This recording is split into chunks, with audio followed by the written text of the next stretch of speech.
الحمدللہ وکفی والصلاة والسلام علی عبادہ الذین اصطفیٰ خصوصاً علی افضلہم وخاتم النبیین محمد الامین وعلی آلہ وصحبہ اجمعین اما بعد فقد قال اللہ تبارک وتعالی کما ورد فی سورۃ الشمس اعوذ باللہ من الشیطان الرجیم بسم اللہ الرحمن الرحیم والشمس وضحاها والقمر اذا تلاها والنهار اذا جلاها والليل اذا يغشاها والسماء وما بناها والارض وما طحاها ونفس وما سواها فألهمها فجورها وتقواها قد افلح من زكاها وقد خاب من دساها صدق اللہ العظیم۔ رب اشرح لی صدری ویسر لی امری واحلل عقدۃ من لسانی یفقہوا قولی۔ اللہم ربنا الہمنا رشدنا واعذنا من شرور انفسنا۔ اللہم ارنا الحق حقا وارزقنا اتباعہ وارنا الباطل باطلا وارزقنا اجتنابہ۔ اللہم وفقنا لما تحب وترضى۔ اللہم زک انفسنا فإنک خیر من زکاہا۔ اللہم ربنا آنس وحشتنا فی قبورنا وارحمنا بالقرآن العظیم۔ اللہم اجعلہ لنا اماما ونورا وہدی ورحمہ۔ اللہم ذکرنا منہ ما نسینا وعلمنا منہ ما جہلنا وارزقنا تلاوتہ آناء اللیل وآناء النہار واجعلہ لنا حجتا یا رب العالمین آمین۔ کل میں نے اشارہ کر دیا تھا کہ قرآن حکیم میں سورۃ البلد کے بعد چار جو صورتیں ہیں ان کو ایک مشترک عنوان ان کے لیے میں نے تجویز کیا ہے، چہار سورہ نور و ظلمت۔ ان چار صورتوں کے شروع میں قسمیں ہیں، چنانچہ پہلی صورت میں قسموں کا حصہ بہت بڑا ہے، جیسے ہم نے پہلے دیکھا تھا سورہ تکویر میں اذا الشمس کورت سے چل کر 13 آیتیں چلی تھیں، اور اس کے بعد ایک آیت آئی تھی جس پر کہ ان سب چیزوں کو جا کر پھر مرکوز کیا گیا، علمت نفس ما احضرت۔ لیکن سورہ انفطار میں صرف 4 آیتوں کے بعد وہ مضمون آیا اور زیادہ کھل گیا۔ وہی ترتیب یہاں ہے۔ اس میں یہ دیکھیے کہ 8 آیتیں آئیں گی کہ جس میں قسمیں ہیں، اور 2 آیتوں میں پھر جواب القسم ہے، کس بات پر قسم کھائی گئی ہے، اور وہ بڑا مرکزی مضمون ہے، بنیادی مضمون ہے۔ اگلی صورت میں سورۃ اللیل میں قسموں والا حصہ کم ہو جائے گا اور وہ بنیادی مرکزی مضمون مزید کھلے گا۔ پھر اس میں سے جو ایک پہلو ہے اس مضمون کا وہ پھر اپنے نقطۂ عروج کو پہنچے گا سورۃ الضحیٰ میں۔ اس طرح تدریجاً یہ مضمون آگے بڑھ کر مکمل ہو رہا ہے۔ والشمس وضحاها، قسم ہے سورج کی اور اس کی دھوپ کی۔ والقمر اذا تلاها، اور قسم ہے چاند کی جبکہ وہ اس کے پیچھے آتا ہے۔ تلاہا، تلا یتلو، پیچھے آنا، فالو کرنا۔ قرآن مجید کی تلاوت کا لفظ بھی اسی لیے، پڑھنے کے لیے تلاوت کیا ہے کہ آپ اس کے ٹیکسٹ کو فالو کر رہے ہوتے ہیں۔ بسا اوقات انگلی بھی ساتھ چلتی ہوتی ہے، جو زیادہ ماہر نہیں ہوتے ان کو دیکھا ہوگا کہ وہ کہیں ایسا نہ ہو کہ اس سطر کو چھوڑ کے اس پہ آ جائے، انگلی ساتھ چلاتے ہیں۔ اور اسی سے پھر یہ کہ اس قدر معنی پیدا ہو گئے کہ قرآن مجید پڑھنے کا جو حقیقی مقصد ہے اسے فالو کرنا ہے، اس پر عمل کرنا ہے، اس کا اتباع کرنا ہے۔ اس اعتبار سے بہترین لفظ جو ہے وہ اختیار کیا گیا، لیکن لغوی معنی اس کے کیا، کسی کے پیچھے آنا۔ تو قسم ہے سورج کی اور اس کے دھوپ چڑھنے کی، اور قسم ہے چاند کی جبکہ اس کے پیچھے آتا ہے۔ والنہار اذا جلاہا، اور قسم ہے دن کی جبکہ وہ اس کو روشن کر دیتا ہے۔ اگرچہ شکل تو یہ ہے کہ سورج سے دن روشن ہوتا ہے، لیکن یہاں اس میں بہت لطیف نکتہ پیدا کیا ہے کہ دن ہوتا ہے تو ہمیں سورج نظر آتا ہے، تو گویا کہ دن نے سورج کو نمایاں کیا ہے۔ اس لیے کہ آگے اس کا ہم بدن آ رہا ہے واللیل اذا یغشاہا، اور قسم ہے رات کی جبکہ وہ اس کو یعنی سورج کو ڈھانپ لیتی ہے۔ سورج کو رات نے ڈھانپ لیا، دن نے گویا کہ اس کو نمایاں کر دیا۔ والسماء وما بناہا، اب دیکھیے جوڑے جوڑے آ رہے ہیں یہ، سورج اور چاند، دن اور رات۔ والسماء وما بناہا، اور قسم ہے آسمان کی اور جو اسے بنایا، تعمیر کیا۔ والارض وما طحاہا، اور قسم ہے زمین کی جب کہ اس کو پھیلا دیا، بچھا دیا، بچھونا بنا دیا۔ وَنَفْسٍ وَمَا سَوَّاهَا، اور قسم ہے نفس انسانی کی اور جو اس کو بنایا اور درست کیا، اس کو نک سک سے درست کیا، اس کا تسویہ کیا، اس کو سنوارا۔ فَأَلْهَمَهَا فُجُورَهَا وَتَقْوَاهَا، یہاں تک کہ اس کے اندر نیکی اور بدی کا علم الہامی طور پر رکھ دیا، الہام کر دیا اسے، اس کا فجور بھی اور اس کا تقوی بھی۔ اب یہاں قسم کھائی گئی قد افلح من زکاہا وقد خاب من دساہا، جس نے بھی اپنے نفس کو پاک کر لیا وہ کامیاب ہو گیا، اور جس نے اسے مٹی میں دفن کر دیا وہ ناکام ہو گیا۔ اصل مضمون یہ ہے مرکزی دو آیات کہ انسان کے پاس کوئی ایک امانت ہے، اس کا ایک نفس ہے جو اللہ نے اسے دیا ہے۔ اس نفس کو جس نے پاک کر لیا، سنوار لیا، بنا لیا، جس کے لیے ہم مختلف الفاظ استعمال کرتے رہے ہیں، تعمیر سیرت، تعمیر خودی، کریکٹر بلڈنگ، ایک انسان اپنی شخصیت کو بناتا ہے۔ تو جس نے تو صرف بنانا، لیکن اس کے علاوہ پاک کرنا، بنانا اس معنی میں کہ تمام رذائل سے اس کو پاک کیا جائے اور فضائل سے اسے سنوارا جائے، اسے منور کیا جائے، مزین کیا جائے۔ تو جس نے اپنے نفس کو پاک کر لیا، مزین کر لیا، فضائل سے مرصع کر لیا، مسجع کر لیا، وہ کامیاب ہو گیا۔ خواہ یہاں پر اس کے پاس جائیداد نہ بنی ہو، دولت اس کے پاس جمع نہ ہوئی ہو، دنیا والے اس کو جانتے بھی نہ ہو، وہ غیر معروف آدمی ہو، کچھ بھی ہو، یعنی ایک معیار ہے کامیابی ناکامی کا جو ہم لوگوں کے سامنے رہتا ہے۔ کامیاب کون ہے؟ زیادہ پیسے والا، زیادہ دولت والا، جو زیادہ پروفیشن میں شائن کر گیا، بزنس میں آگے نکل گیا، کسی بھی اعتبار سے۔ لیکن اس میں زور ہے قد افلح من زکاہا، اصل میں کامیابی اور فلاح تو اس کی ہے۔ اور یہ فلاح کے لفظ پر ہم غور کر چکے ہیں سورہ مومنون کے شروع میں، کہ یہی جو انسان کی اندرونی شخصیت ہے، انا یا خودی، جسے ہم کہتے ہیں سیلف، جس کو کہ پروفائڈ نے سیلف قرار دیا ہے، اس سیلف کو اپنی اڈ اور لیبیڈو کے تسلط سے آزاد کرانا اور پھر اس کو بلڈ کرنا، اس کو ڈیولپ کرنا، تعمیر خودی، یہی علامہ اقبال کا فلسفہ ہے۔ تو یہ ایسے ہی ہے کہ جیسے کہیں خزانہ تھا، آپ نے کھود کر اس میں سے خزانہ نکالا۔ تو یہ ہمارا سیلف جو ہے، ہماری خودی جو ہے، یہ بھی در حقیقت ہمارے اس حیوانی وجود کے اندر دفن ہے۔ اس حیوانی وجود کے اندر سے اس کو برآمد کرنا، جیسے کہ آم کی گٹھلی پھٹتی ہے تو اس میں سے دو پتے نکلتے ہیں تو اس سے آم کا درخت بننا شروع ہوتا ہے۔ اسی لیے وہ جو میں نے آپ کو اپنشد کا جملہ بھی سنایا تھا کہ man is in his ignorance identifies himself with the material sheaths which encompass his real self۔ اصل خودی، اصل انا، اصل میں وہ کون ہے؟ یہ میرا وجود ہے، یہ میرا جسم ہے، یہ میرے ہاتھ ہے، یہ میرے پاؤں ہیں، لیکن میرا میں ایک پوزیسو موڈ میں ایک پروناؤن آیا ہے، تو جو پوزیس کر رہا ہے جسم کو وہ کون ہے؟ وہ ایک اس کی اندرونی لطیف شخصیت ہے، اسے انا سے، خودی سے، سیلف سے تعبیر کرتے ہیں، اور در حقیقت وہ عبارت ہے اس روح سے کہ جو اللہ تعالیٰ نے پھونکی ہے اس میں، وَنَفَخْتُ فِيهِ مِن رُوحِي۔ تو اس مٹی کے ڈھیر میں اس روح کو ڈالا گیا ہے، اس کو برآمد کرنا اور اس کو بنانا اور سنوارنا، یہ ہے اصل کام انسان کا۔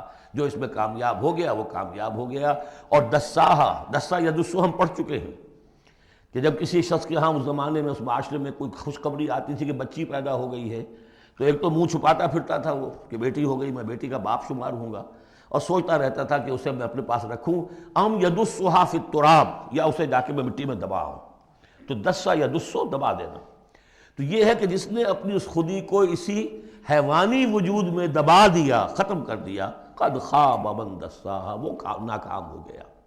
اب اس حقیقت پر ایک تو میں نے آپ کو نوٹ کرایا تھا کل کہ سورۃ الاعلیٰ پڑھتے ہوئے میں نے کہا تھا کہ بعض مضامین جو ہیں جو ان صورتوں میں آ رہے ہیں وہ سورۃ الاعلیٰ میں ان کی اصل جڑ پڑ چکی ہے، اور اس کی آخری 6 آیتیں جو ہیں وہ کیا ہے؟ قد افلح من تزکا وذکر اسم ربہ فصلی بل تؤثرون الحیاۃ الدنیا والآخرۃ خیر وابقی ان ھذا لفی الصحف الاولی صحف ابراہیم وموسیٰ۔ قد افلح من تزکا، جس نے پاکیزگی حاصل کر لی وہ کامیاب ہو گیا۔ یہاں اسے مزید کھولا کہ اس کا برعکس کیا ہے؟ قد افلح من زکاہا وقد خاب من دساہا۔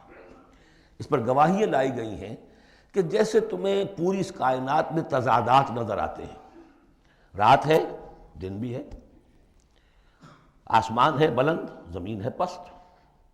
بالکل اسی طریقے سے انسان کا معاملہ بھی یہ ہے کہ اگرچہ ویسے تو شکل و صورت میں سب تقریباً ایک جیسے انسان ہیں، ہیومن بینگز ہیں، لیکن دو مختلف قسم کے راستوں پر یہ چل رہے ہیں۔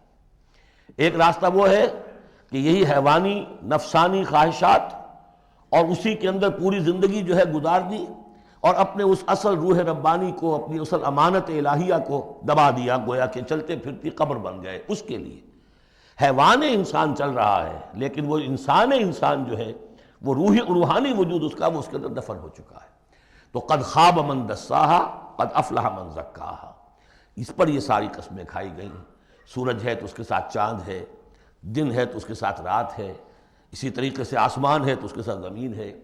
اور یہ جو نفس انسانی ہے اسے اللہ نے بڑا سنوارا ہے، بنایا ہے۔ اس نفس کے اندر بھی ایک ودیت کر دیا ہے نیکی اور بدی کا شعور۔ یہاں لفظ روح نہیں آیا، نوٹ کر لیجئے اسے، وَنَفْسٍ وَمَا سَوَّاهَا، یعنی جو یہ نفس انسانی ہے اس کے اندر بھی ایولیوشن ہوئی ہے۔ یہ نفس جو ہے ایڈ یا لیبیڈو، یہ گدھے میں بھی ہے، کتے میں بھی ہے، گھوڑے میں بھی ہے، شمپنزی میں بھی ہے، لیکن یہ سارا نفس کا بھی تو ایولیوشن ہوا ہے۔ اس ایولیوشن کا مرتبہ آیا ہے انسان میں آ کر، وہ یہ ہے کہ انسان میں اس کے اندر ایک حس پیدا ہو گئی ہے، مورل سینس، کہ کچھ چیزوں کو وہ سمجھتا ہے کہ یہ بری ہیں، کچھ چیزیں اچھی ہیں۔ اور یہ اتنا یونیورسل کانسیپٹ ہے کہ جس کو یوں سمجھیے کہ جس معاشرے میں جائیے سچ بولنا اچھا ہے، جھوٹ بولنا برا ہے۔ یہ کبھی ایسا نہیں ہوا کسی نے کہا ہو کہ جھوٹ بولنا اچھا ہے، سچ بولنا برا ہے۔ وعدہ کر کے پورا کرنا اچھا ہے، وعدہ خلافی کرنا برا ہے۔ جو شخص وعدہ خلافی کر رہا ہوتا ہے وہ بھی جانتا ہے کہ میں برا کام کر رہا ہوں، میرا اس کا ضمیر اس وقت اس کو ملامت کر رہا ہوتا ہے، جس کی قسم کھائی گئی ہے، لا اقسم بیوم القیامہ ولا اقسم بالنفس اللوامہ۔ یہ تمہارے اپنے اندر جو ہے مائی کانشنس از پنچنگ می، بھائی، کہ تمہارے اندر ایک اخلاقی حس ہے۔ یہ اخلاقی حس نفس انسانی میں ودیت شدہ ہے۔ روح میں جو کچھ ہے وہ تو اور بڑی شے ہے۔ روح انسانی میں تو معرفت خداوندی ہے اور محبت خداوندی ہے، دونوں چیزیں روح انسانی کے اندر موجود ہیں۔ ابھی یہاں سے نفس کی بات ہو رہی ہے۔ جیسے عالم خلق کے تمام جو مظاہر ہیں ان کو بیان کیا جا رہا ہے، سورج اور چاند عالم خلق کی چیزیں، عالم امر کی نہیں ہیں۔ رات اور دن عالم خلق کی چیزیں ہیں، آسمان اور زمین عالم خلق کی چیزیں ہیں۔ نفس بھی عالم خلق کی شے ہے، روح ہے عالم امر کی شے۔ تو نفس انسانی بھی نفس حیوانی سے ممتاز ہے بئی معنی کہ اس میں وہ ایک مورل سینس موجود ہے، جس کی بنا پر اس کے اندر یہ شعور ہے ودیت شدہ، الہام شدہ، الہمہا، الہام کر دیا اس میں کہ کچھ چیزوں کو وہ جانتا ہے یہ خیر ہیں اور کچھ کو جانتا ہے یہ شر ہے۔ اسی لیے قرآن مجید نے کثرت سے جو لفظ استعمال کیا ہے وہ معروف اور منکر۔ معروف وہ جو جانی پہچانی شے نفس انسانی جانتی ہے کہ یہ چیز اچھی ہے، منکر وہ جس سے کہ نفس انسانی اباح کرتا ہے یہ کیا ہے، یہ نہیں ہونا چاہیے، یہ فطرت اس کے اندر موجود ہے، سرشت کے اندر۔ اب مرحلہ صرف یہ ہے کہ جب یہ بنیادی بیج تو اللہ نے تمہارے نفس میں ڈال دیا، اب اسے پروان چڑھانا تمہارا کام ہے، اسے آگے بڑھاؤ، پروان چڑھاؤ عمل صالح سے۔ الیہ یصعد الکلم الطیب والعمل الصالح یرفعہ، اچھا کلام ہو، اچھی بات ہو، اس کے اندر اوپر اٹھنے کی، اللہ کی طرف بڑھنے کی صلاحیت تو ہے، لیکن عمل صالح اس کے ساتھ ہوگا تو وہ اوپر اٹھے گا۔ تو یہ جو بھی پوٹینشل ہے انسانی فطرت کا، تو قد افلح جس نے وہ محنت کی، مشقت کی، اس نے اپنی اس اصل انسانی شخصیت کو برآمد کیا، اس مٹی کے ڈھیر میں سے بنایا، اسے ایک بڑا درخت بنا دیا، تناور درخت بنا دیا جس میں وہ پھل لگے ہیں جو ہم سورہ تغابن میں پڑھ رہے ہیں، وہ کامیاب ہو گیا۔ اور جس نے اس کو دبائے رکھا وہ مٹی ہی کی زندگی میں، اور جو جسمانی وجود ہے اسی کے تقاضوں کو پورا کرنے میں لگا رہا، وہ غائب ہو گیا، ناصب۔ اب اس کے بعد یہ کہ یہ معاملہ جس طرح انڈیویجولز کا ہوتا ہے ایسے ہی کسی معاشرے کا بھی ہوتا ہے۔ معاشرے میں بھی کچھ لوگ ہوتے ہیں کہ جو خیر کی طرف بلانے والے، کچھ ہوتے ہیں کہ جو بدی کی طرف بلانے والے، جس طریقے سے فرد کے اندر موجود ہے، اسی طریقے سے پھر اس کے اندر بھی اگر ایک قوم کا اجتماعی ضمیر جو ہے وہ زندہ رہے اور امر بالمعروف نہی عن المنکر کا فریضہ وہاں سر انجام دیا جاتا رہے تو معاشرے کی خیر ہوگی۔ اور اگر اخلاقی حزب بحیثیت مجموعی اس درجے کمزور ہو جائے کہ قوم کا اجتماعی ضمیر مردہ ہو جائے اور پھر اسے حص ہی نہ رہے، وائے ناکامی متائے کارواں جاتا رہا، کارواں کے دل سے احساس زیاں جاتا رہا، وہ احساس ہی نہ رہے اجتماعی سطح پر کہ یہ بدی ہے اور یہ برا کام ہے، یہ منکر ہے، تو پھر وہ تباہ ہوتی ہے۔ اس کی ایک مثال دی ہے، کذبت ثمود بطغواہا، قوم ثمود نے بھی جھٹلایا تھا اپنی سرکشی کے باوجود۔ اذ انبعث اشقاہا، جب ان کا جو سب سے شقی انسان تھا وہ کھڑا ہوا اور اس نے پھر اونٹنی کو جو اللہ تعالیٰ نے بطور معجزہ دی تھی اس نے ہلاک کر دیا۔ قال لهم رسول اللہ ناقۃ اللہ وسقیاہا، ان سے کہہ دیا تھا اللہ کے رسول نے کہ دیکھو یہ اللہ کی اونٹنی ہے اور اس کا پانی پینے کی جو باری کا دن ہے اس میں کوئی گڑبڑ پیدا نہ کرنا۔ فکذبوہ فعقروہا، انہوں نے اسے جھٹلا دیا اور اس کی کونچیں کاٹ ڈالی۔ فدمدم علیہم ربہم بذنبہم، تو الٹ پڑا اللہ تعالیٰ کی طرف سے ان پر عذاب ان کے گناہ کی پاداش میں۔ فسواہا، اللہ نے سب کو برابر کر دیا۔ ولا یخاف عقباہا، اور اللہ تعالیٰ کو اس کا کوئی ڈر نہیں کہ اس کا کیا نتیجہ نکلے گا، اس کی مخلوق تھی اس نے ختم کر دیا اور مخلوق کو وہ لے آئے گا۔ تو انفرادی اور پھر اجتماعی، ان دونوں چیزوں کو اس صورت کے اندر جمع کر دیا گیا۔ اب یہاں سے جو مضمون شروع ہوا ہے، اب دیکھیے اگلی صورت میں کھلے گا۔ اگلی صورت میں دو جوڑے آ رہے ہیں صرف، واللیل اذا یغشا، قسم ہے رات کی جبکہ وہ ڈھانپ لیتی ہے، والنہار اذا تجلی، قسم ہے دن کی جبکہ وہ روشن ہو جاتا ہے۔ یہ ہمارے خارج میں آفاق کے اندر دن اور رات۔ وما خلق الذکر والانثی، ہمارے انفس میں ہمارے اندر کوئی مذکر ہے کوئی مؤنث ہے، کوئی مرد ہے کوئی عورت ہے۔ یہ جو تضادات بظاہر نظر آتے ہیں حقیقت میں تضادات نہیں ہیں، ان دونوں کے مل کے ہی در حقیقت فطرت اپنے مقاصد کی تکمیل کر رہی ہے۔ دن اور رات کے فرق سے ہی سارا نباتاتی نظام جو ہے یہ وہ سارا کا سارا اسی کے ساتھ وابستہ ہے، اسی سے اس کا ریسپریٹری سسٹم ہے، اسی سے یہ فوٹو سنتھسس اور سب کا یہ جو سولر انرجی ہے اس کا درختوں کی لکڑیوں میں آ کے سٹور ہو رہا ہے، یہ کیا ہو رہا ہے، یہ سارا کا سارا دن اور رات کے ساتھ ہے۔ اسی طریقے سے مرد اور عورت، اگر یہ فرق نہ ہو تو اولاد کیسے ہو، آگے نسل کیسے چلے؟ تو تضادات میں بھی توافق ہے یہاں، اگرچہ بعض چیزیں بظاہر متضاد ہیں لیکن ان میں توافق ہے، اللہ تعالیٰ نے اسی لیے پیدا کیا، لیکن ساتھ ہی یہ بتا دیا کہ جیسے یہ تضادات تمہیں نظر آ رہے ہیں واضح طور پر، دن اور رات، نر اور مادہ، ایسے ہی ان سعیکم لشتی، تمہاری جو سعی ہے، محنت ہے، بھاگ دوڑ ہے، وہ تو سب کر رہے ہیں۔ وہ تو کل ہم پڑھ چکے سورہ بلد میں، لقد خلقنا الانسان فی کبد، ہم نے تمام انسانوں کو مشقت میں پیدا کیا۔ مشقت انسان کا مقدر ہے، محنت کرنی ہے، جد و جہد کرنی ہے، معاشی جد و جہد ہے، اور بھی جو ہے پھر اولاد کا پالنا ہے۔ لا اقسم بہذا البلد وانت حل بہذا البلد، کسی کا کوئی نظریہ بھی بن گیا ہے، کوئی آئیڈیل بھی ہے، کسی آئیڈیالوجی کا ماننے والا ہے، اب اس پر اس کا بوجھ ہے کہ اس آئیڈیالوجی کو پروموٹ کرے، اس نظریے کو پھیلائے، اور پھر یہ کہ اس نظام کو قائم کرنے کے لیے تن من دھن لگائے۔ تو کتنے بوجھ ہیں انسانوں پر، پھر کتنے صدمے انسان اٹھاتا ہے۔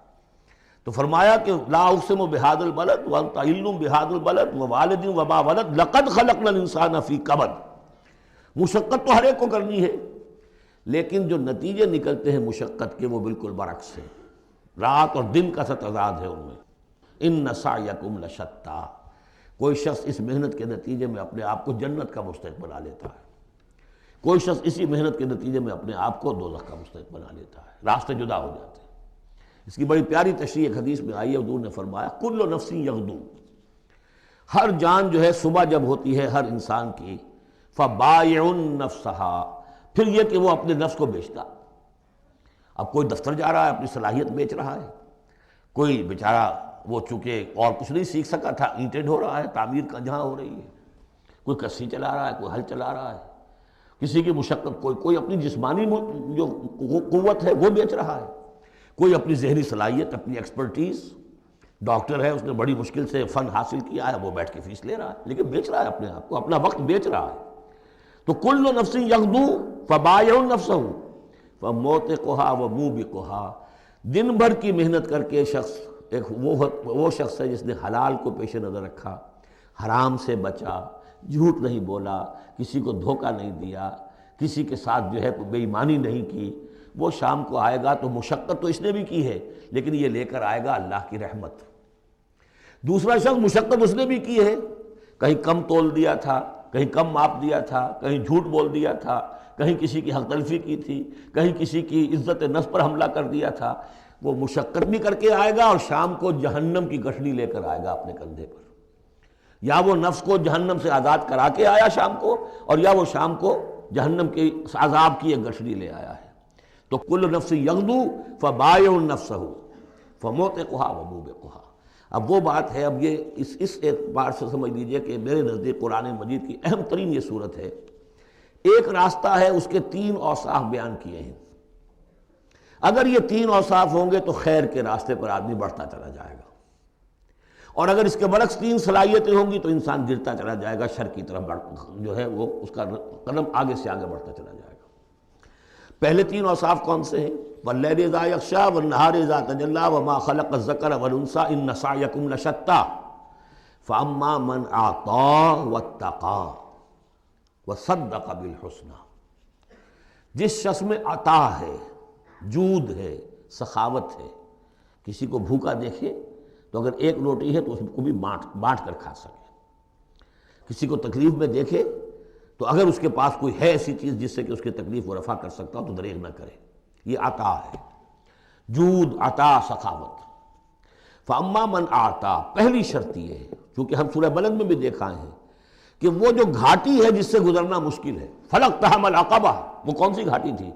فَكُّ رَقَبَةٍ أَوْ إِطْعَامٌ فِي يَوْمٍ ذِي مَسْغَبَةٍ يَتِيمًا ذَا مَقْرَبَةٍ أَوْ مِسْكِينًا ذَا مَتْرَبَةٍ ثُمَّ كَانَ مِنَ الَّذِينَ آمَنُوا وَتَوَاصَوْا بِالصَّبْرِ وَتَوَاصَوْا بِالْمَرْحَمَةِ۔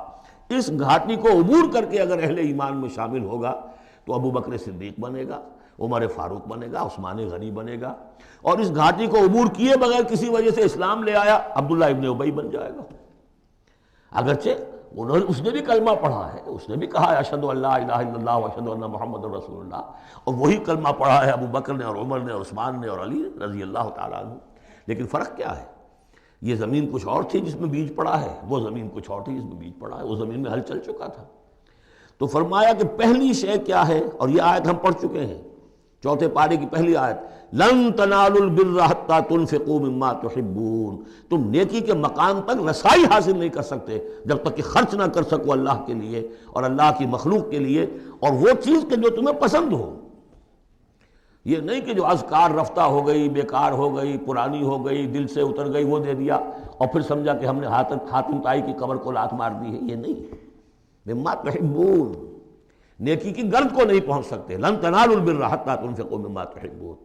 تو پہلی شرط ہے اعطاء، دوسرا ہے واتقا۔ واتقا کیا ہے؟ وہی اخلاقی حس جو ہے وہ اگر بیدار ہے، نتیجہ کیا نکلے گا کہ وہ پھر نیکی کرنا چاہے گا، بدی سے بچے گا۔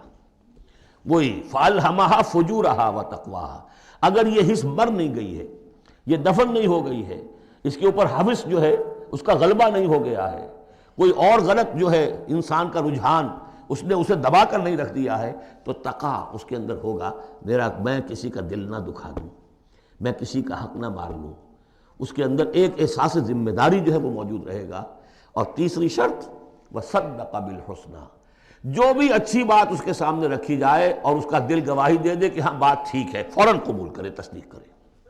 اس وقت یہ نہ کرے کہ یہ میں اگر مان لوں گا تو فلاں چیز چھوڑنی پڑ جائے گی، یہ اگر مان لوں گا تو فلاں کام کرنا پڑ جائے گا، یہ اگر مان لوں گا تو فلاں شخص ناراض ہو جائے گا، یہ اگر مان لوں گا تو مجھے یہ نقصان ہو جائے گا۔ اگر یہ سوچ کر رک گیا تو فیل ہو جائے گا۔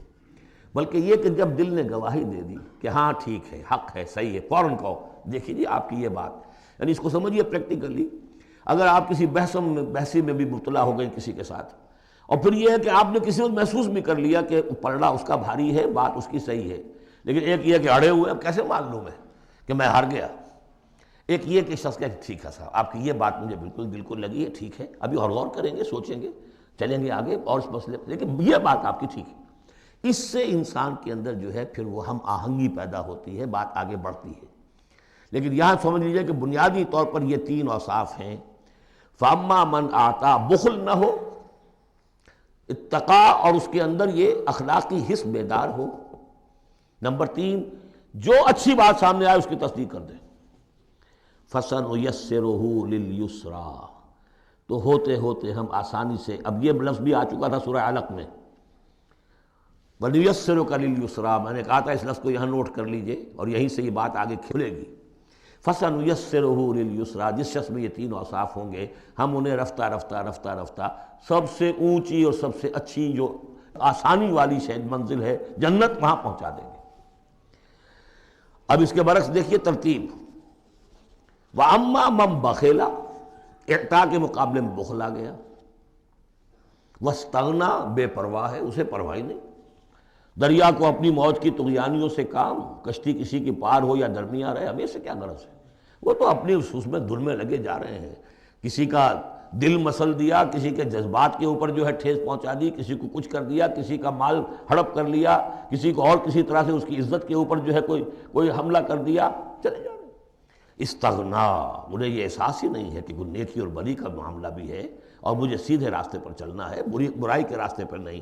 وَكَذَّبَ بِالْحُسْنَىٰ، اچھی بات پیش کی جائے جھٹلا دے، دل گواہی دے چکا ہے کہ بات اچھی ہے لیکن پھر جھٹلا دے، کسی تعصب کی وجہ سے، کسی ضد کی وجہ سے، تکبر کی وجہ سے، ہٹ دھرمی کی وجہ سے، فَسَنُيَسِّرُهُ لِلْعُسْرَىٰ، تو ایسے شخص کو ہم آہستہ آہستہ تدریجاً سب سے بڑی مشکل یعنی جہنم میں پہنچا دیں گے۔ تو یہ گویا کہ اب دو راستے، ان سعیکم لشتیٰ، تمہاری جد و جہد جو ہے زندگانی کی، ان کے یہ دو رخ ہیں۔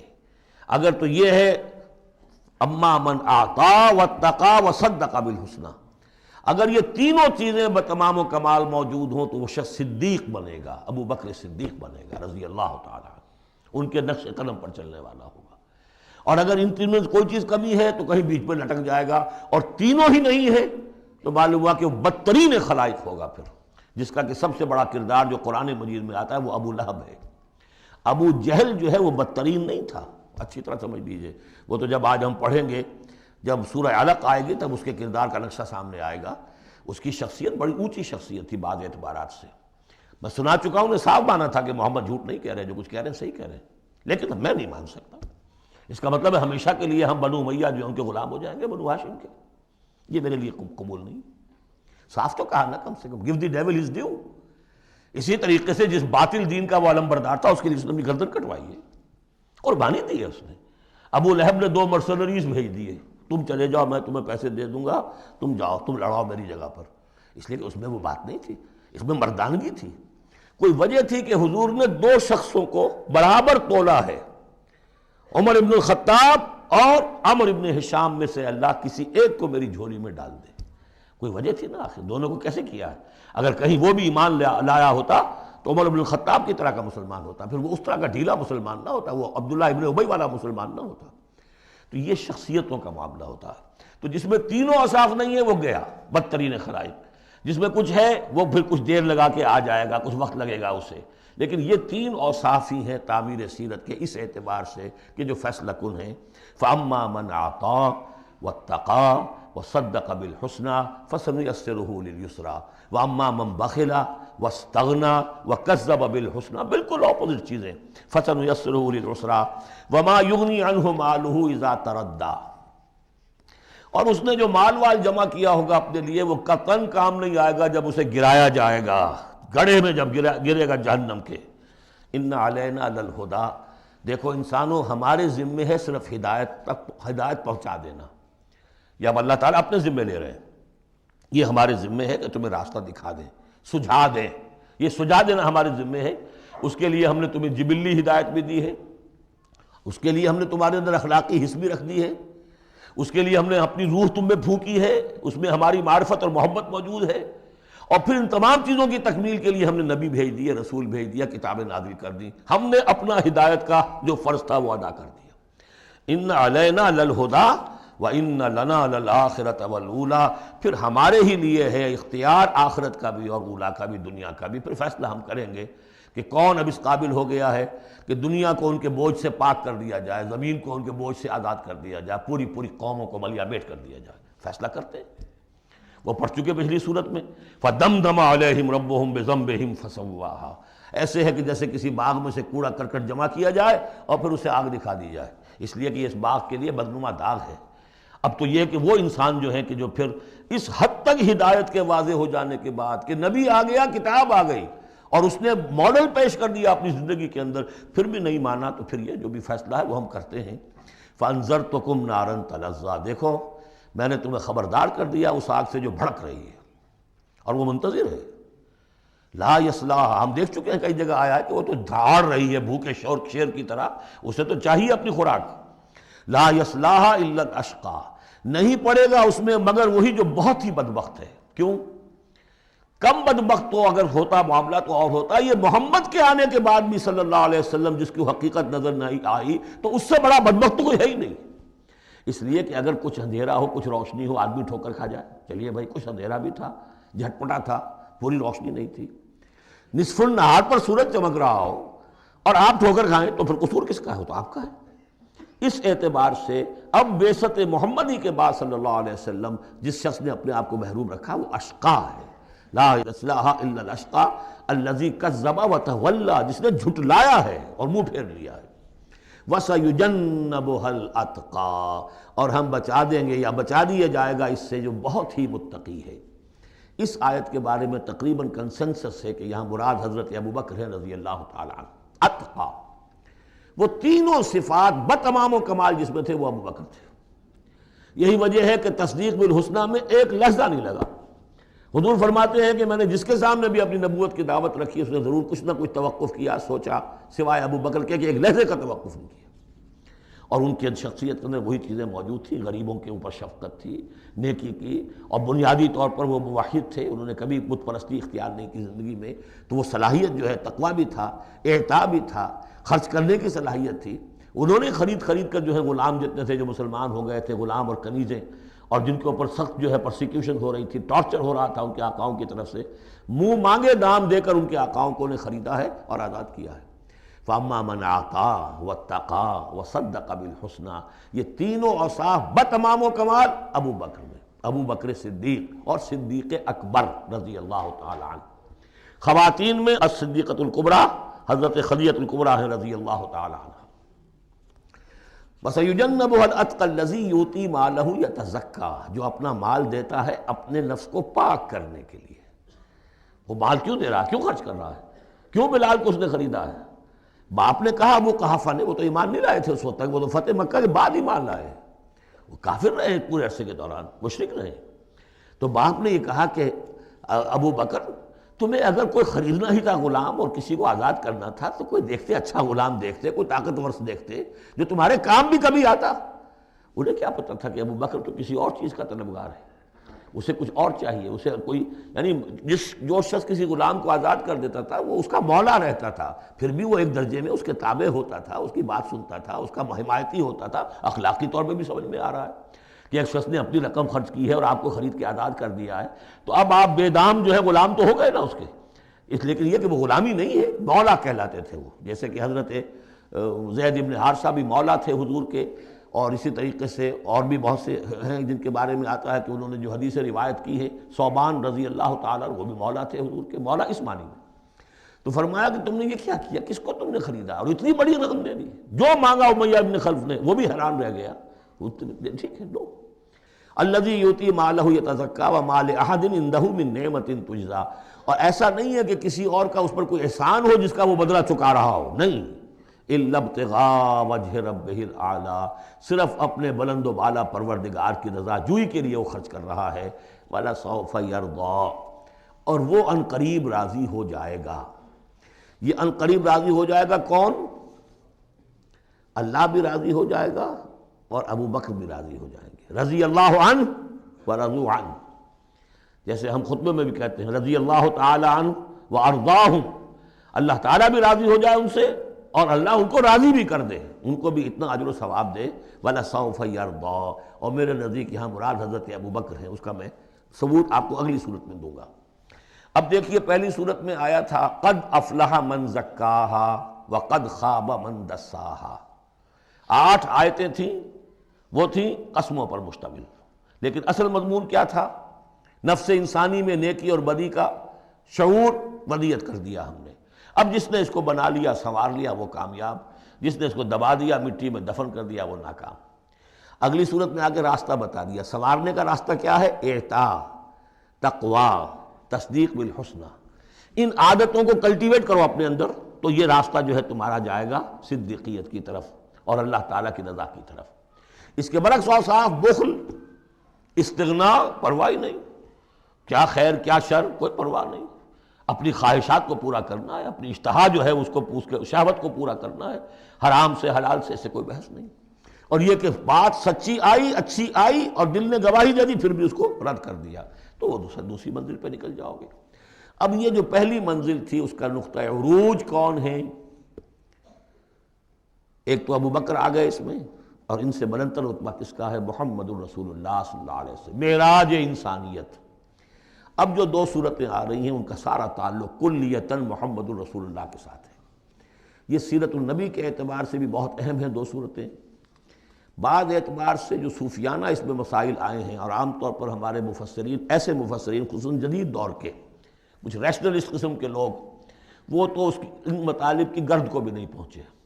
ہمارے جو پرانے مفسرین ہیں، چونکہ ان کا ذوق جو ہے وہ ان کے اندر، وہ ذوق بھی اندر ہے موجود ان کے اندر، اسلام کے اور دین کے باطنی حقائق، قرآن کے باطنی حقائق کا، تو میں اس کے حوالے سے چند چیزیں آپ کو بتاؤں گا۔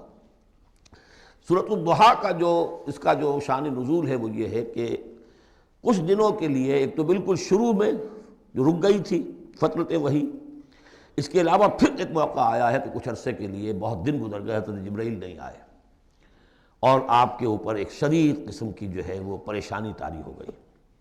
کچھ لوگوں نے بھی طعنہ دینا شروع کر دیا، کچھ عرصے سے محمد تم نے کوئی نئی وحی نہیں سنائی، کیا ہوا تمہارا شیطان کیا چلا گیا بس؟ اب کوئی ایسا بھی بتایا گیا کہ ایک دفعہ کہیں متواتر کئی راتوں تک آپ رات کو اٹھے نہیں، تو کہا وہ تمہارا شیطان تمہیں چھوڑ گیا ہے۔ کوئی ساتھ کے رہنے والی عورت جو تھی کہ رات میں نے سنی نہیں تمہاری کوئی پڑھنے کی جو تم پڑھا کرتے تھے، شاید شیطان تمہیں چھوڑ گیا ہے۔ خود آپ کو جس قدر ایک اشتیاق رہتا تھا کہ وہی آئے، اور آپ کی وہ روح کو جو ہے مزید اور غذا اور تر و تازگی جو ہے وہ مسلسل ملتی رہے، اس کی وجہ سے یہاں تک آتا ہے کہ حضور فرماتے ہیں کہ اس درجے میں رنج اور غم میں تھا کہ میں سوچتا تھا کہ میں پہاڑ کے اوپر چڑھ کر اپنے آپ کو گرا دوں۔ بربنائے طب بشری، اس درجے حضور کے اوپر جو ہے یہ شاخ گزر رہا تھا کہ وہی کیسے بند ہو گئی۔ اور اس میں یہ بھی تھا کہ اللہ ناراض تو نہیں ہو گیا، کیا مجھ سے کوئی خطا تو ایسی نہیں ہو گئی؟ یہ سبب کیا ہوا ہے؟ یہ ہے وہ کیفیت کہ جس کے اندر یہ آیتیں نازل ہو رہی ہیں۔ اور اب آپ اس کو سمجھ لیجئے کہ اس کا نفسیاتی اور انسان کی باطنی کیفیات کے ساتھ کیا تعلق ہے۔ انسان پر دو طرح کی کیفیات طاری ہوتی رہتی ہیں، جیسے میں نے پہلے ایک دفعہ آپ کو بتایا صدیق اور شہید کے درمیان جو فرق ہے بنیادی، کہ کچھ بنیادی طور پر لوگ ایکسٹروورٹس ہوتے ہیں، کچھ بنیادی طور پر انٹروورٹس ہوتے ہیں۔ ایکسٹروورٹس کھیل کود بھاگ دوڑ، لوگوں سے ملنا جلنا، گفتگو ہے، اسے دھکا دے دیا، اس سے مذاق کر لیا، اسی میں وہ خوش رہتے ہیں، بڑے مگن رہتے ہیں، تنہائی انہیں کاٹ کھانے کو دوڑتی ہے۔ اور ایک انٹروورٹس ہوتے ہیں کہ وہ مجلس وغیرہ کو نہیں ہوتے، اپنے تنہائی میں کہیں بیٹھے ہیں، غور و فکر کر رہے ہیں، سوچ بچار کر رہے ہیں، انہیں وہ مجلس سے زیادہ اپنا گوشہ تنہائی جو ہے وہ زیادہ عزیز ہوتا ہے۔ تو یہ دو مزاج اللہ نے بنائے ہیں۔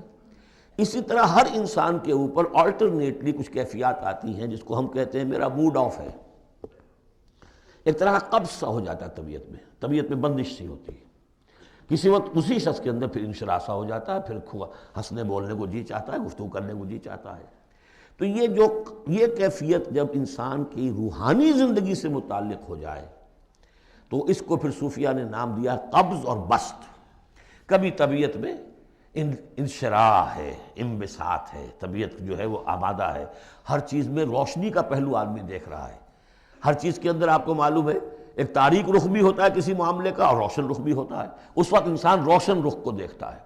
اور ایک وقت میں آتا ہے کہ طبیعت میں بندش سی لگ گئی ہے، جیسے اندر کوئی پکڑ لیا کسی نے، اب طبیعت جو ہے وہ بھی اپنے اندر وہ انقباض محسوس کر رہی ہے، اور پھر آدمی پیسیمسٹک ہو جاتا ہے، نا امید سا ہوتا ہے، پھر اسے ہر معاملے کا تاریک پہلو زیادہ نظر آنے لگتا ہے۔ تو یہ قبض اور بسط کی کیفیات ہیں۔ جب کبھی قبض کی کیفیت ہو، قاضی ثناء اللہ پانی پتی رحمۃ اللہ علیہ نے تفسیر مظہری میں لکھا ہے کہ قبض کی کیفیت میں اس صورت کا پڑھنا تریاق ہے، جس طرح حضور صلی اللہ علیہ وسلم کے لیے گویا کہ اس وقت جو وحی کا بند ہو جانا تھا وہ گویا کہ ایک طرح کے انقباض اور قبض کی کیفیت پیدا ہوئی تھی، اس میں اب اللہ تعالیٰ فرما رہے ہیں والضحیٰ، قسم ہے دن کے دھوپ چڑھنے کے وقت کی، واللیل اذا سجا، اور قسم ہے رات کی جبکہ وہ چھا جائے یا ساکن ہو جائے، سجا کے دونوں معنی ہے سکون۔ اب دیکھیے ان دونوں کو کیوں لائے؟ اس لیے کہ صبح ہے، حرکت ہے، برکت ہے، چلنا ہے، دوڑنا ہے، ہر شخص جا رہا ہے، ادھر جا رہا ہے، ادھر جا رہا ہے، رات کو سکون ہو گیا، تاریکی چھا گئی اور شور ہنگامہ ختم ہو گیا۔ لیکن یہ رات اور دن دونوں ضروری ہیں انسان کے لیے، یہاں کا نظام چلانے کے لیے۔ اگر رات ہی رات ہوتی تب بھی یہ دنیا نہ چلتی، اور دن ہی دن ہوتا تب بھی نہ چلتا۔ تو رات بھی ضروری ہے۔ اسی طریقے سے نفس انسانی کے لیے کبھی کبھی قبض کا وقفہ بھی ضروری ہے۔ آپ اسے یہ نہ سمجھیں کہ اللہ تعالیٰ ناراض ہو گیا، یہ بھی ہماری تربیت کا ایک یوں سمجھیے کہ ایک جز ہے۔ ما ودعک ربک وما قلی، آپ کے رب نے آپ کو رخصت نہیں کیا ہے، نہ ہی وہ آپ سے ناراض ہوا ہے۔ وللآخرۃ خیر لک من الاولی، اور اس کے بعد جو وقت آئے گا اس قبض کے بعد وہ پہلی سے بھی بہتر ہوگا۔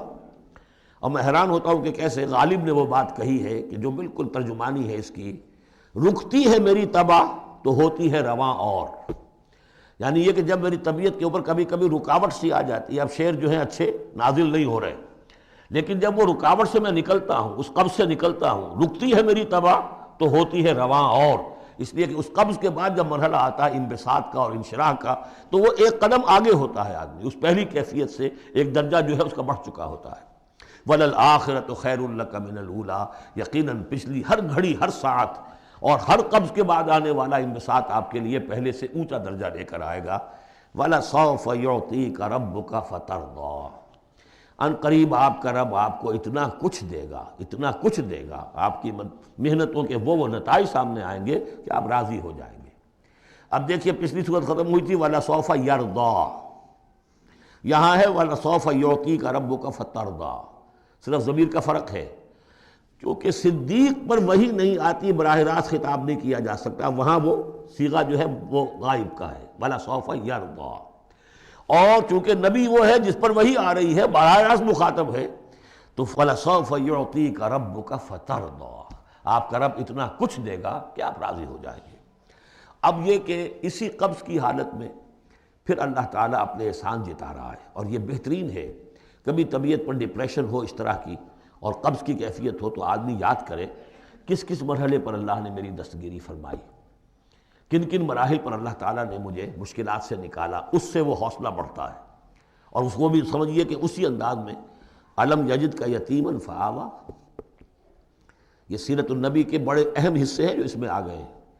آپ کی پیدائش یتیمی میں، پوسٹیومس چائلڈ، باپ تو پہلے ہی فوت ہو چکا ہے، 6 سال کی عمر میں والدہ گئی، 8 سال کی عمر میں دادا گئے، اور وہ یعنی جو آپ نے دیکھا ہے ابتدائی زمانہ زندگی کا تو وہ یتیمی کا۔ الم یجد کا یتیماً فآویٰ، کیا اس نے اے محمد آپ کو نہ پایا کہ آپ یتیم تھے، پھر پناہ دی، آپ کے لیے بندوبست کیا، دادا کے دل میں جو شفقت ڈالی، پھر آپ کے تایا زبیر کے دل میں جو شفقت ڈالی۔ عبد المطلب کے بعد فوراً ابو طالب کا نام آتا ہے، حالانکہ یہ غلط ہے تاریخی اعتبار سے۔ عبد المطلب کے بعد کافی عرصے تک زبیر جو آپ کے تایا تھے وہ سرپرست تھے، پھر ان کے انتقال کے بعد ابو طالب کا معاملہ آیا، لیکن ان کو بیچ میں سے غائب کر دیا گیا ہے۔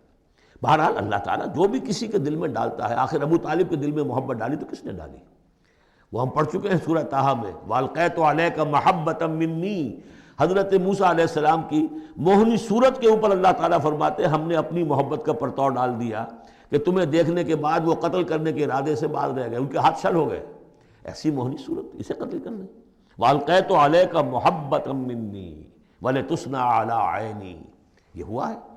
تو فرمایا الم یجد کا یتیماً فآویٰ ووجدک ضالاً فہدیٰ، اور پھر جب آپ شعور کی پختگی کو پہنچے اور غور و فکر کا مرحلہ آیا، حقائق میں انسان کو سوچ بچار کا مرحلہ آیا، اور آپ کو دیکھا کہ آپ تلاش حقیقت میں سرگرداں ہیں تو ہدایت دی۔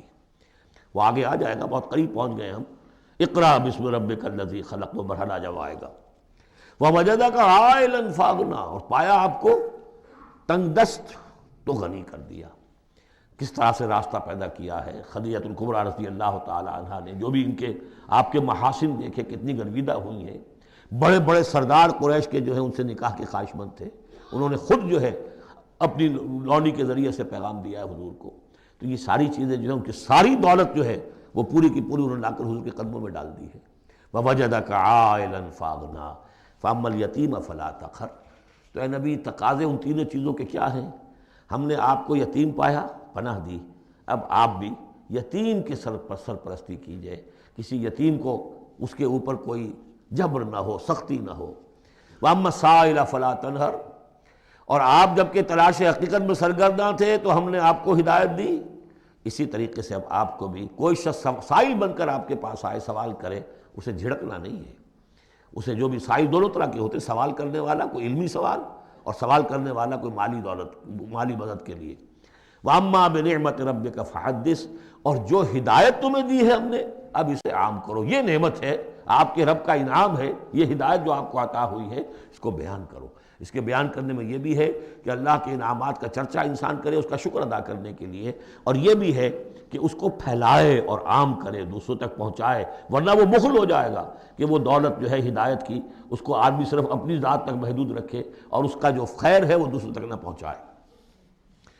سورۃ الانشراح، بسم اللہ الرحمن الرحیم۔ الم نشرح لک صدرک ووضعنا عنک وزرک الذی انقض ظہرک ورفعنا لک ذکرک، کیا ہم نے آپ کے لیے آپ کے سینے کو کھول نہیں دیا، انشراح نہیں دے دیا آپ کو، اور آپ پر جو ایک بوجھ پڑا ہوا تھا وہ اٹھا نہیں لیا، الذی انقض ظہرک، جو آپ کی کمر کو دوہرے کیے دے رہا تھا، توڑے دے رہا تھا، ورفعنا لک ذکرک، اور ہم نے آپ کے ذکر کو بلند کر دیا۔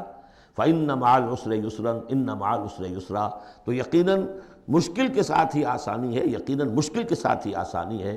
فَإِذَا فَرَغْتَ فَانصَبْ وَإِلَىٰ رَبِّكَ فَارْغَب، تو جب آپ فارغ ہو جائیں تو پھر یہ کہ خوب کمر کس لیجئے، محنت کیجئے اور اپنے رب کی طرف راغب ہو جائیے۔ یہ مشکلات القرآن میں سے ہے۔ عام طور پر سمجھتے ہیں لوگ کہ جو مشقتیں تھیں دعوت و تبلیغ میں، اور جو آپ کے اوپر جو لوگ فکرے چست کر رہے تھے اس کی وجہ سے آپ کو یہ رنج ہو رہا تھا، تو یہاں اصل میں یہ بات نہیں ہے، وہ بھی ہے اپنی جگہ پر، حقیقت میں بات کون سی ہے؟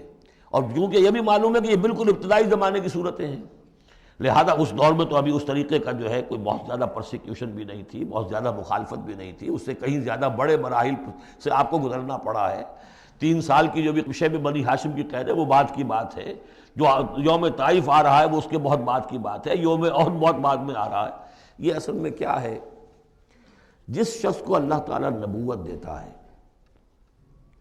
اس کی سب سے زیادہ جو خواہش ہوتی ہے وہ اللہ کے ساتھ لو لگا کر بیٹھا رہے، اور رسالت کا فریضہ ایسا ہے کہ جاؤ خلق خدا کو ہدایت کا راستہ دکھاؤ۔ اب کہاں وہ کیفیت، دن ڈھونڈتا ہے پھر وہی فرصت کے رات دن بیٹھے رہے تصور جانا کیے ہوئے، کہاں اللہ کی طرف رخ کر کے اللہ کا بندہ کھڑا ہے رات کے وقت، کیا اس کی کیفیت ہے، اس کے قلب کی، اس کی روح کی کیا انشراح ہے، کیا انبساط ہے، کن بلندیوں پر اس وقت وہ ہے، کس روحانی وسعتوں کے اندر جو ہے وہ اس وقت پیراکی کر رہا ہے، اور کب جا رہے کسی نے کہہ دیا پاگل ہے، کسی نے کہہ دیا کہ یہ تو مجنون ہے، دیکھو ذرا یہ شخص ہے جو کہتا ہے آپ کے معبودوں کو کہ یہ غلط ہے۔ اب اس کا ایک تقدر ہو رہا ہے دل کے اوپر، کہاں وہ کیفیت۔ علامہ اقبال نے اسے لکھا ہے، 4تھ لیکچر ہے ان کا جو خطبات میں سے، شیخ عبد القدوس گنگوہی رحمۃ اللہ علیہ کا قول دیا ہے۔ وہ کہیں کسی کیفیت میں بیٹھے ہوئے تھے اسی طرح مراقبے میں، اچانک اقامت کی آواز آ گئی، اب جماعت کھڑی ہو رہی ہے، تو وہ آ رہا کھڑا ہونا ہے، وہ تو نماز میں تو جانا ہے، تو کہا کیا، جھنجھلا کر کہا، حضوری سے نکال کر دربانی میں کھڑا کر دیا۔ اس وقت جس مراقبے کی کیفیت میں میں تھا وہ تو حضوری کی کیفیت مجھے حاصل تھی، اب میں دربانی میں آ گیا ہوں یہاں پر۔ نماز تو آپ پڑھیں گے تو امام کے پیچھے پڑھیں گے، اس نے کہا اللہ اکبر تو کرنا ہی ہے رکوع، چاہے ابھی آپ کا دل چاہ رہا ہے اور قرآن پڑھا جائے تو کیسے ہوگا، تو اس کا حکم ماننا آپ نے۔ آپ چاہ رہے ہیں سجدے میں پڑے رہیں ابھی سر نہ اٹھائیں، لیکن وہ تو کہے گا اللہ اکبر، تو سر آپ نے اٹھانا ہی ہے۔ تو وہ ایک اور نظام ہے، وہ نظام با جماعت ہے، اس سے ایک جماعت کی تشکیل جو ہے وہ مطلوب ہے، اور ایک ہے انسان کا اپنا روحانی ترفع، اس کے کچھ اور تقاضے ہوتے ہیں۔ تو جیسے حضرت موسیٰ سے کہا گیا، ہر دفعہ آپ نے دیکھا اذهب الى فرعون انه طغى، اور وہ اگر وہیں پر رہتے ڈیرا لگا دیتے، ہر وقت گفتگو ہو رہی ہے، مخاطبہ مکالمہ مل رہا ہے، تو جو لذت اس میں تھی، اس کے اندر جو ہے وہ جو مشقت ہے وہ یہ تھی۔ رفتہ رفتہ پھر آپ کا مزاج اس کا خوگر ہوا ہے، اور پھر یہ کہ جب اللہ تعالیٰ نے اس میں بہت سے لوگوں کو بھی شامل کر دیا، پھر وہ جو تسکین پیدا ہوئی کہ ایک شخص وہ ہوتا ہے جو اکیلا، اس کو مولانا روم نے بڑی خوبصورتی سے بارش کا ایک بتایا ہے مثال، کہ بارش میں ایک مرحلہ ہوتا ہے کہ سمندر سے بخارات اوپر جا رہے ہیں، نہایت صاف شفاف، اس میں تو کوئی قدورت نہیں ہوتی، وہ تو ڈسٹلڈ واٹر جا رہا ہے، وہ اوپر گیا، پھر وہ گیا، اس نے بارش کی شکل اختیار کی، جب بارش کو بن کر وہ گرا ہے تو اس نے اب فضا کو بھی دھو دیا، تو فضا کی قدورت اپنے اندر لی نا۔ فضا کو صاف کر کے وہ آیا نیچے، زمین کا بھی گند صاف کرتا ہے، صاف کر کے اور وہ گند لے کے دریا میں شامل ہوا اور پھر گیا اور سمندر میں جا کر گند اس نے وہاں چھوڑا، پھر وہ پاک ہو کر صاف ہو کر بڑی ہی یعنی لطیف شکل میں پھر یہ ہو رہی ہے۔ یہ ہے ایک سیر الی اللہ، اللہ کی طرف بڑھا جا رہا ہے۔ رات کو اللہ کا بندہ کھڑا ہے اور اللہ سے مناجات ہو رہی ہے، یہ وہ ہے بخارات کا اوپر اٹھنا، نہایت پاکیزہ لطیف کیفیت۔ اور جب آپ آئے ہیں تو بارش کے مانند ہیں، اب آپ دھو رہے ہیں، تو جو دھو رہے ہیں اس سے خود اپنے آپ کو بھی تقدر ہوتا ہے، کسی نے کچھ کہہ دیا، کسی نے کچھ کہہ دیا، کسی نے کچھ کہہ دیا، کسی نے فقرہ چست کر دیا۔ اب آپ کو ضرورت ہے کہ پھر ذرا اپنے آپ کو بھی صاف کریں دوبارہ، پھر رات کو کھڑے ہو جائیں۔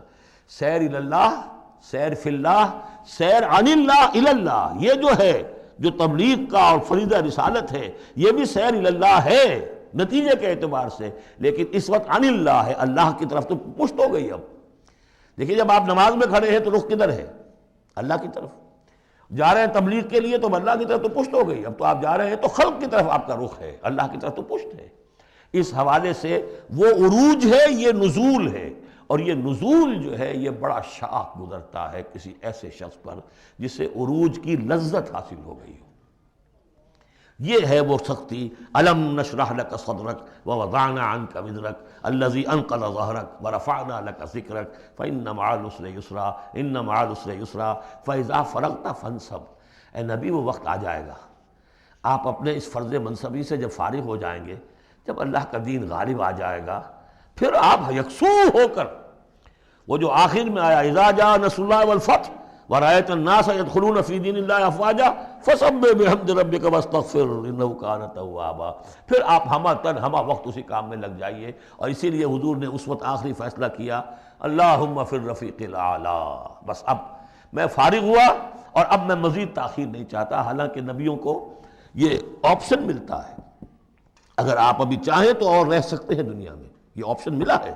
چنانچہ حضور نے اپنے مرض وفات میں جو خبر دی آ کر، جب آپ نے نماز پڑھائی ہے، بیماری میں ذرا سی کمی ہوئی تھی، باہر آپ آئے ہیں، حضرت ابوبکر نماز پڑھا رہے تھے، حضرت ابوبکر کے پاس جا کر آپ جو ہے بیٹھ گئے۔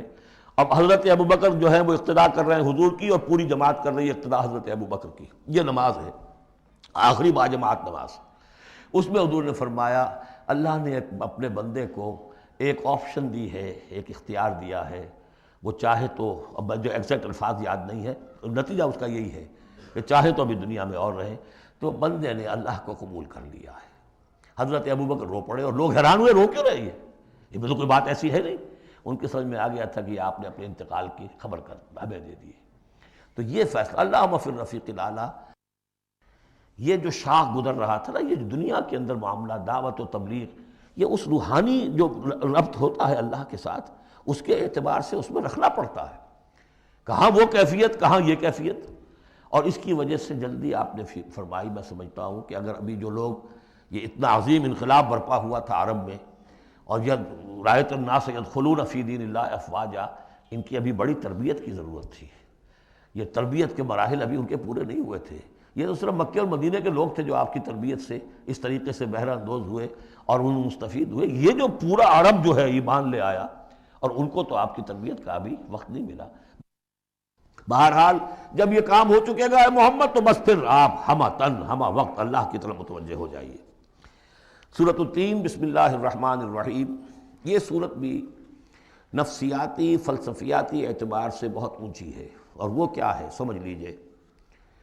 جب کبھی اللہ کا بندہ کوئی جس کی اخلاقی حس بیدار ہو، بات وہیں سے چل رہی ہے، اخلاقی حس، الہمہا فجورہا و تقواہا، وہ اگر کسی بگڑے ہوئے معاشرے میں بیٹھ کے دیکھتا ہے کہ ہر جگہ پر خود غرضی ہے، ظلم ہے، ہر جگہ پر ہم دیکھ رہے ہیں جھوٹ ہے، دھوکہ ہے، فریب ہے، زیادہ بیان کرنے کی ضرورت ہی نہیں، خود ہمارا جو معاشرہ ہے اس کی بہت بڑی مثال موجود ہے، شاید بڑی ہی نمائندہ جو مثال ہے دنیا کے اندر اس چیز کی۔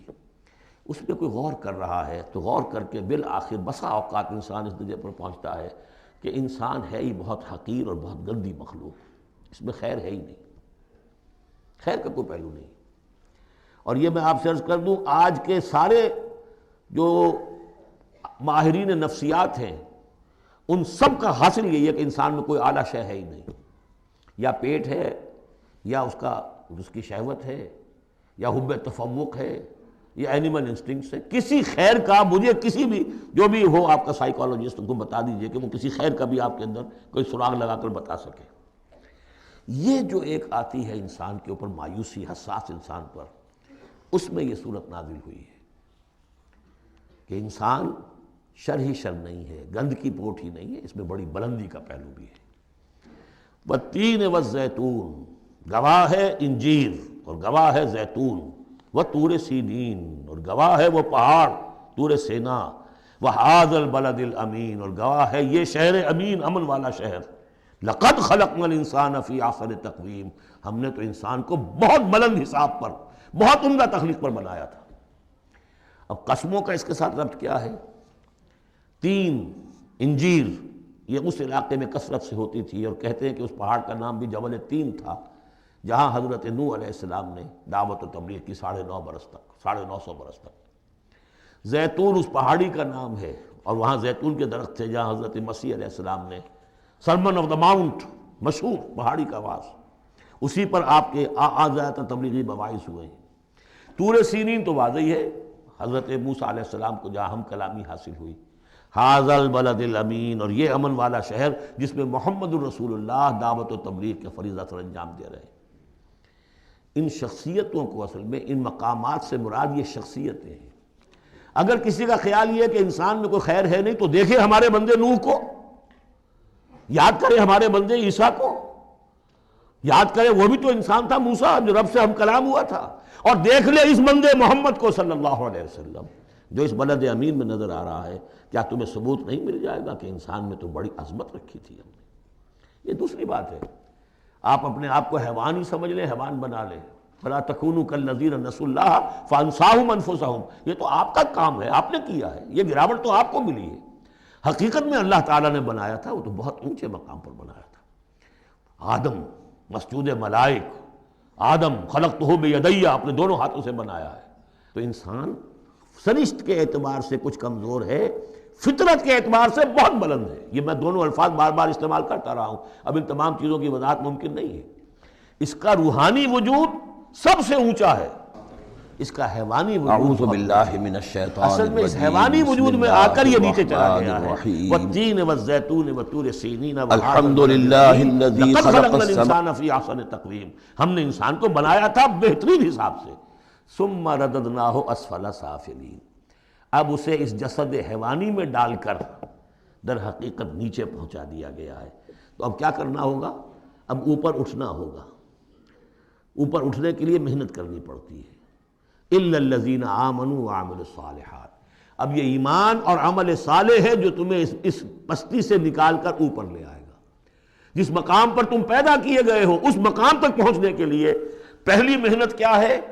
آپ کے شعور اور ذہن کی آزمائش ہے کہ اللہ کو پہچانتے ہو یا نہیں. اور دوسری محنت عمل صالح ہے. الا الذین آمنوا وعملوا الصالحات فلہم اجر غیر ممنون، تو ان کے لیے تو اجر و ثواب ہوگا جو اس کا سلسلہ کبھی منقطع ہی نہیں ہوگا. فما یکذبک بعد بالدین، اب اس کے ساتھ ہی ایک بات ایسی جوڑ دی کہ اگر تمہیں بھی نظر آ رہا ہے کہ کچھ لوگ بلند ہیں، کچھ پست ہیں، کچھ گھٹیا ہیں، کچھ بڑھیا ہیں، تو سوال یہ کہ اس کا کوئی نتیجہ بھی نکلنا چاہیے کہ نہیں. پھر کیا چیز ہے جو تمہیں آمادہ کرتی ہے جزا و سزا کے انکار پر؟ الیس اللہ باحکم الحاکمین، کیا اللہ تعالیٰ تمام حاکموں سے بڑا حاکم نہیں ہے؟ تو کیا کوئی حاکم ایسا بھی تم نے دیکھا کہ جو اپنے نیکوکار بندوں کو اور اپنے غداروں کو اور اپنے باغیوں کو ایک جیسا کر دے؟ تو اگر انسانوں کے اندر یہ دونوں طرح کے کردار موجود رہے ہیں، جو تمہیں زیادہ نظر آ رہے ہیں وہ تو دوسری طرح کے ہیں. ہم نے بھی تمہیں دکھا دیے نا، موسیٰ بھی اللہ کا بندہ تھا، انسان تھا، عیسیٰ بھی تو ایک انسان تھا، یہ محمد بھی چلتے پھرتے جو ہے ثبوت ہے انسانی عظمت کا. یہ انسان کے اندر عظمت بھی ہے، اگرچہ ادھر اگر متوجہ نہیں ہوگے تو واقعی حیوانوں سے بھی بدتر ہو جاؤ گے. اولئک کالانعام بل ہم اضل. بارک اللہ لی ولکم فی القرآن العظیم ونفعنی وإیاکم بالآیات والذکر